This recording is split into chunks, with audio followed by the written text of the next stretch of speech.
Hello and welcome to the Daily Decrypt. Hooey! Come and get your currency competition. I am your host, Amanda B. Johnson, and today's episode is brought to you by Expanse. Why does this rock, and yes, this is a pretty little piece of rock, why does it sell for $300 US?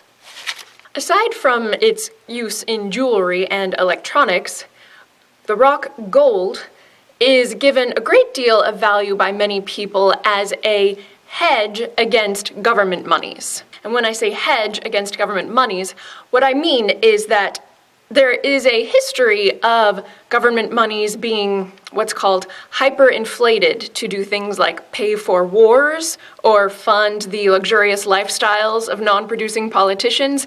And long story short, it results in people buying loaves of bread with barrels full of government money, that sort of thing. So to protect themselves from the risk of that happening to the government currency that they use, a lot of people will pay a lot of money to hold little pieces of rocks. The difference between these two is that this one is exceptionally difficult to create more of, whereas this one can be printed up in a sketchy RV, or in a sketchy basement, or in a sketchy big fancy building. So if this one is such a superior form of money, why is it not used nearly as much, or even ever, in comparison to this one? Well, let's do a little thought experiment that kind of borders on real life.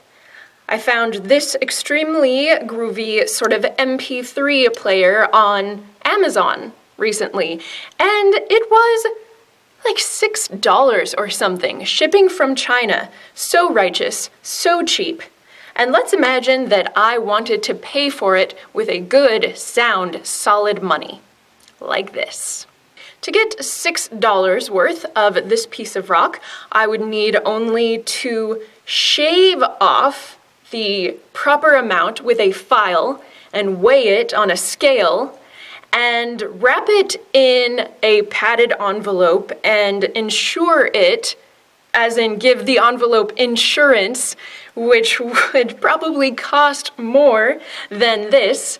And by the time the envelope landed in China 2 weeks later, the gold shavings may have fluctuated in value, and the seller might even find himself out on what his profit margin would have been. Clearly, this absurd example demonstrates why gold, though it is such a superior money, is not used to buy things.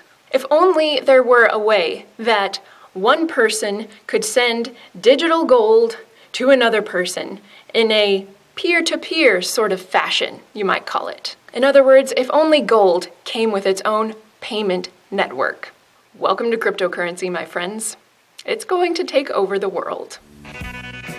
Today's episode is brought to you by Expanse, which is a contract and application platform on Ethereum. The Expanse blockchain is democratically managed through cryptographic votes, and you can learn more about the tech and its team by visiting expanse.tech.